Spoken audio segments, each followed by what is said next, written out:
افواج پاکستان نے دشمن کو چھٹی کا دودھ یاد دلا دیا۔ مودی سرکار اب حملے سے پہلے 100 بار سوچے گی۔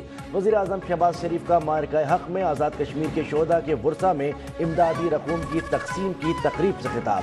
کہا کہ پاکستان کے جواب پر بھارت گھٹنے ٹیکنے پر مجبور ہوا، ہمیں نیوکلیئر ہتھیاروں کی دور دور تک ضرورت نہیں پڑی۔ افواج پاکستان کی صلاحیت اور مہارت نے کئی ممالک کا ابہام دور کر دیا۔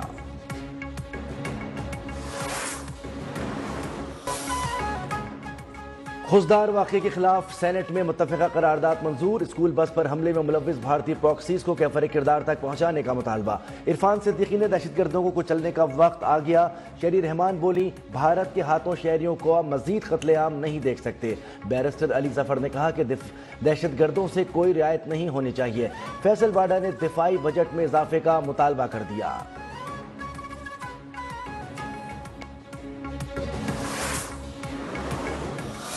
خوزدار میں فتنہ ہندوستان کے حملے میں زخمی ایک اور طالبہ چل بسی۔ شہید سحر سلیم 8ویں جماعت میں زیر تعلیم تھی۔ اسکول بس پر بھارتی پراکسیز کے دہشت گردوں کے حملے میں شہداء کی تعداد 6 ہو گئی، 4 طالبات شامل۔ اسپتال میں زیر علاج کئی طلبہ کی حالت تشویشناک۔ تھانہ سی ٹی ڈی میں پولیس کی مدعیت میں مقدمہ درج۔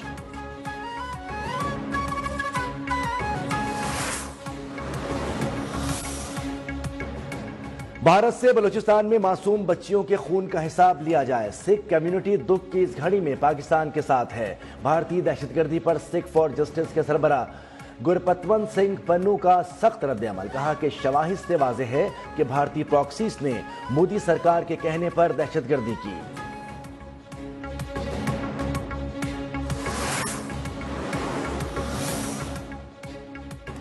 کشمیر کی آزادی پر تمام 6 دریا پاکستان کے ہوں گے۔ D G I S P R lieutenant general Ahmed Sharif Chaudhry کا الجزیرہ کو انٹرویو۔ کہا کہ پاکستان نے بھارت کو ایسا سبق سکھایا ہے کہ وہ کبھی بھولے گا نہیں۔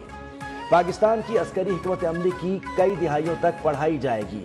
ہمارے پاس بہت کچھ ایسا ہے جس کا بھارت کو علم ہی نہیں۔ گولڈن ٹیمپل پر حملے کا الزام مضحکہ خیز قرار۔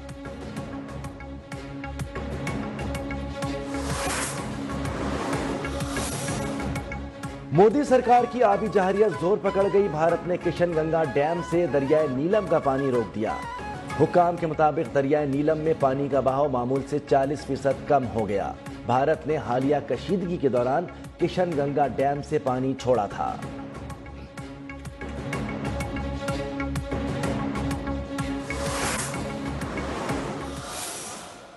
پاکستان کی جو اللہ تعالیٰ نے اتنی گلوریس، اتنی جو ہسٹورک فتح اللہ تعالیٰ نے پاکستان کو عطا کی ہے، اپنے سے کئی گنا بڑے دشمن کو ہم نے شکست فاش دی۔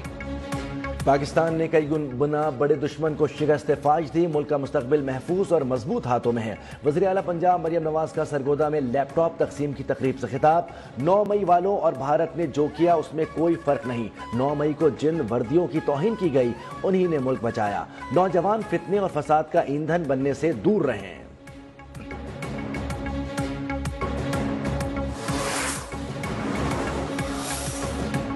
وزیر اعظم شہباز شریف سے IMF کے وفد کی ملاقات۔ پاکستان کی اصلاحات، معاشی استحکام، ترقی میں تعاون جاری رکھنے کا اعادہ۔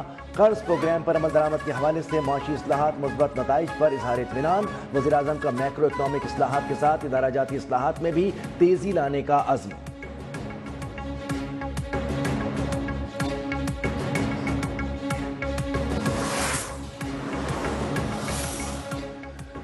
Overseas investors chamber of commerce and industry نے پاکستان کی معاشی صورتحال مستحکم قرار دے دی۔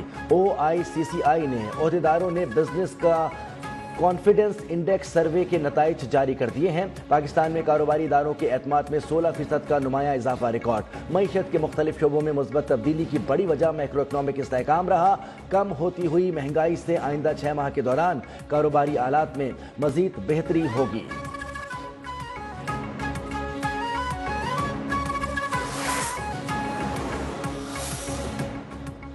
مخصوص نشستوں سے متعلق کیس کی کارروائی براہ راست دکھائی جائے۔ سپریم کورٹ نے سنی اتحاد کونسل کی استدعا منظور کر لی۔ IT ڈپارٹمنٹ کو لائیو اسٹریمنگ کے انتظامات کا حکم۔ بینچ پر اعتراض کی تینوں درخواستیں مسترد۔ 26ویں آئینی ترمیم کیس کے فیصلے تک سماعت ملتوی کرنے کی استدعا بھی ناقابل قبول قرار۔ کیس کی مزید سماعت پیر کو ہوگی۔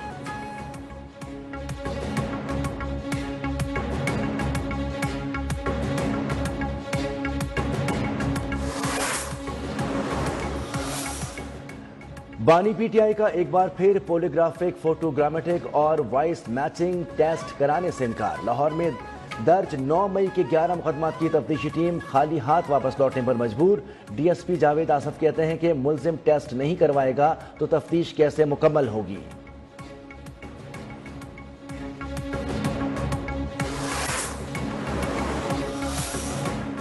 بانی سے رہنماؤں کی ملاقات نہیں کروائی تو آئی ایم ایف شرائط پر ساتھ نہیں دیں گے۔ ملک میں حقیقی جمہوریت کی ضرورت ہے، عدالتی حکم کے باوجود بانی سے ملنے نہیں دیا جاتا۔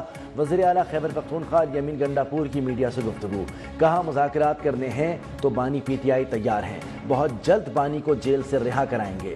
ہمارا مینڈیٹ چوری ہوا، اس کی واپسی کی ضرورت ہے۔ بانی نے احتجاجی تحریک کے لیے دوبارہ ذمہ داری دی، بار بار آئین کی پامالی ہو رہی ہے، عدلیہ نوٹس لے۔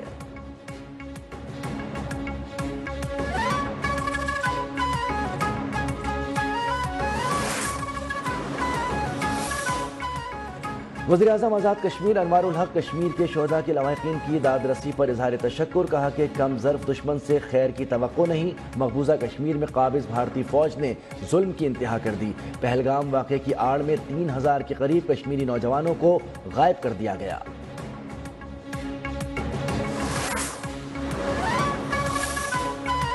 سینیٹ میں پاک افریقہ تعلقات کے فروغ کی قرارداد متفقہ طور پر منظور۔ وزیر خارجہ اسحاق ڈار نے کہا کہ پاکستان افریقی ممالک کی آزادی کی تحریک کی حمایت کرتا ہے۔ بیرسٹر علی ظفر کی پاک افریقہ کلچر فیسٹیول کے انعقاد کی تجویز۔